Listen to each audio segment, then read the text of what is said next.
یہ اوورسیز پاکستانیوں کی اکثریت عمران خان کو کیوں سپورٹ کرتی ہے؟ کیونکہ جب وہ کسی دوسرے ممالک میں سرکاری دورے پہ جاتا تھا تو برابری کی سطح پہ بات کرتا تھا. اس کی باڈی لینگویج، اس کے جیسچر سامنے والے کو متاثر کرتے تھے. جب وہ اپنی سپیچ کرتا تھا تو سامنے والا متاثر ہوئے بغیر نہیں رہ سکتا تھا. نہ کہ جیسے دوسرے لوگ ہمارے ایسے لگتا ہے کہ جیسے احساس کمتری کا شکار ہیں. تو اس سے اپنے ملک و قوم کا وقار بلند ہوتا ہے، اور ظاہر ہے پھر اوورسیز پاکستانیوں کا بھی عزت بڑھتی ہے، اور وہ سمجھتے ہیں کہ یہ دلیرانہ بات کرتا ہے، ہر فیصلہ اپنے ملک کی مفاد کو مد نظر رکھتے ہوئے بات کرتا ہے. تو اس لیے پھر اوورسیز اس کو سپورٹ کرتے ہیں. اور ہر شخص کو اپنی عزت عزیز ہوتی ہے. تو باہر رہتے ہوئے ہم لوگ اپنے پاکستانی اوورسیز دوسرے ممالک سے تھوڑا اس معاملے میں اپنے آپ کو پیچھے سمجھتے تھے، کیونکہ باہر رہتے ہوئے کہیں نہ کہیں کبھی چھوٹا موٹا معاملہ ہو جاتا ہے تو دوسرے ممالک کی ایمبیسیز جیسے اپنے لوگوں کو پروٹیکٹ کرتی ہے یا ڈیفینڈ کرتی ہے، ہماری ایمبیسی اس میں تھوڑا سا اس طرح نہیں کر پاتی جیسے باقی لوگ کرتے ہیں. تو اس کے دور میں البتہ یہ ہوا، جیسے ایک کہاوت ہے نا کہ قسمت بہادروں کا ساتھ دیتی ہے. تو یہ دلیر آدمی ہے. اس کے دور میں یہ ہوا بھی، کیونکہ اس کا اکثر یہ بھی نعرہ ہوتا تھا کہ نہ میں خود جھکوں گا نہ اپنی قوم کو جھکنے دوں گا. تو یہ بھی اوورسیز کو پھر اچھا لگتا تھا. تو یہی سب چیزیں تھیں جس کی وجہ سے اوورسیز زیادہ خان صاحب کو سپورٹ کرتے تھے. اس کے ساتھ ساتھ ظاہر ہے اوورسیز یہ بھی نوٹ کرتے ہیں کہ وہ جس بھی ملک میں رہ رہے ہیں، بھلے خلیجی ممالک ہوں یا یو کے، یو ایس اے، تو کہ وہاں کا عدل و انصاف کا نظام ہمارے ہاں سے بہتر ہے. وہاں پہ اخلاقیات ہم لوگوں سے بہتر ہیں. چوری، بددیانتی، منافقت یہ سب ہم لوگوں سے کم ہے، اور اسی طرح رول آف لا وہاں پہ ہم سے بہتر ہے. تو یہ چیزیں پھر اوورسیز دیکھتے ہیں. تو جیسے خان صاحب اکثر عدل و انصاف اور رول آف لا کی بات کرتے ہیں، تو اوورسیز کے بھی خواب تو ہوتے ہیں کہ کاش ہم اپنے لوگوں میں رہ کے اس طرح کی خوشحال زندگی بسر کر سکیں، یا جس طرح وہاں پہ کر رہے ہیں. کہتے ہیں نا کہ ہر انسان میں خوبیاں خامیاں تو ہوتی ہیں، انسان ہیں، فرشتے تو نہیں ہیں. تو اسی طرح اپنا خان صاحب میں بھی کچھ کوالٹیز تو ہیں. جب اس نے کرکٹ کے میدان میں قدم رکھا تو اپنا پاکستان کو ورلڈ کپ جتوا کے پاکستان کا نام روشن کیا. اور ایون اس نے جب ریزائن کر دیا تھا کرکٹ سے، تو کچھ لوگوں کو یاد ہوگا کہ اس وقت کے صدر اور آرمی چیف دونوں عہدے جنرل ضیاء صاحب کے پاس تھے. تو انہوں نے عمران خان کو چائے پہ بلایا اور پھر دوبارہ کرکٹ جوائن کرنے کے لیے کہا. پھر جب ویلفیئر کے کام شروع کیے تو شوکت خانم ہاسپٹل بنایا، پہلے ایک، پھر دوسرا، پھر تیسرا.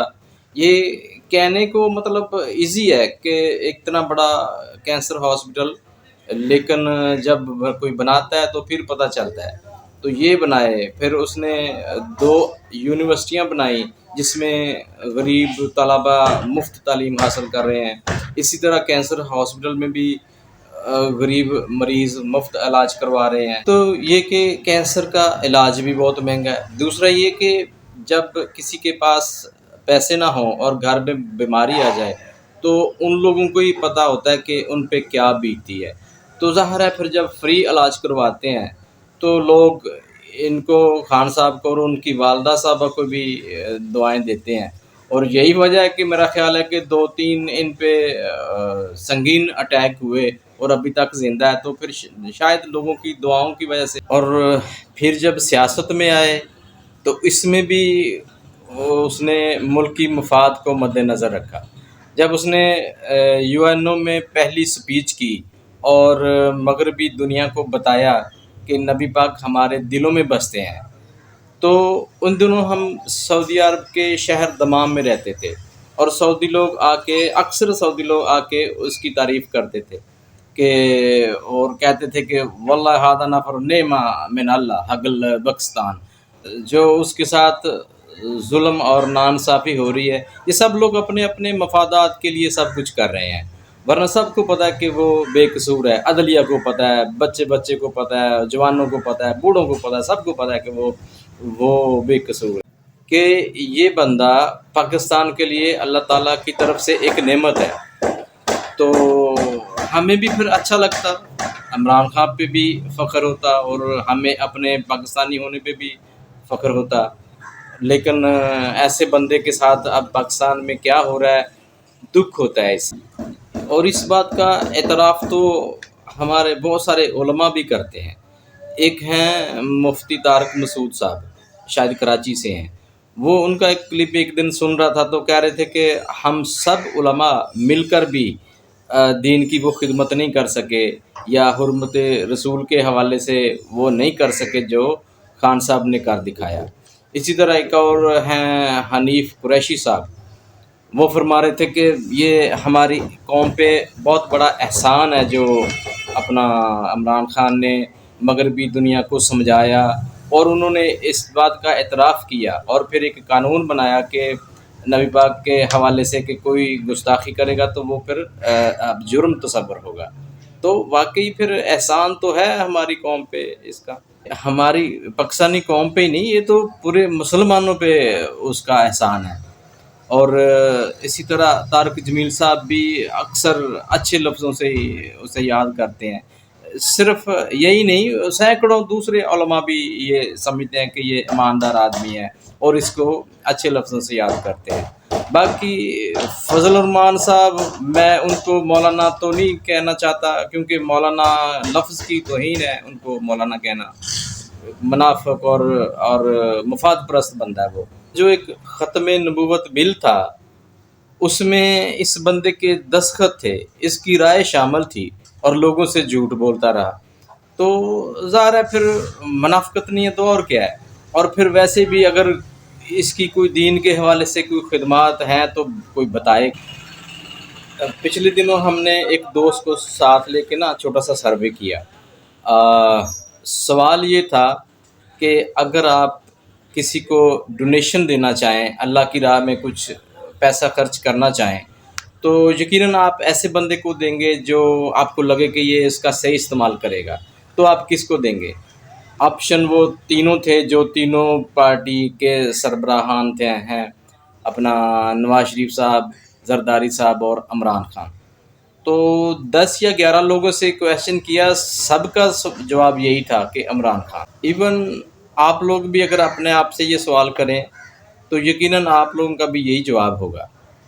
بھئی جس نے اپنے اس وقت کے 7ویں نمبر پہ امیر ترین بندہ تھا اس کا سسر، اور اس کو جو حصہ مل رہا تھا اس نے اس کو لینے سے انکار کر دیا، مطلب کہ اس بندے کو پیسے کا لالچ ہی نہیں ہے، اور پھر پائی اکٹھی کر کے اس نے کینسر ہاسپٹل بنا دیے، اور ان سب سے بڑھ کر کے اس نے وصیت لکھ کے دی ہوئی ہے کہ اگر میری وفات کے بعد میری جو بھی پراپرٹی ہے شوکت خانم کو ڈونیٹ کر دی جائے، اللہ کی راہ میں دے دی جائے۔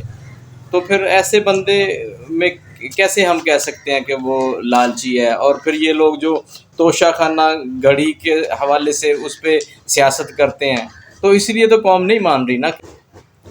اس کے برعکس اگر نواز شریف صاحب اور زرداری صاحب کی بات کریں تو پاکستان میں تو ایک طرف انٹرنیشنل میڈیا بھی ان کی کرپشن کے بارے میں بات کرتا ہے، لکھتا ہے، اور انٹرنیشنل میڈیا جھوٹ اس لیے نہیں لکھ سکتا کہ وہاں پہ تو عدالتوں کا سامنا کرنا پڑتا ہے اگر کچھ غلط لکھ دیں تو، کسی پہ جھوٹا الزام لگا دیں تو۔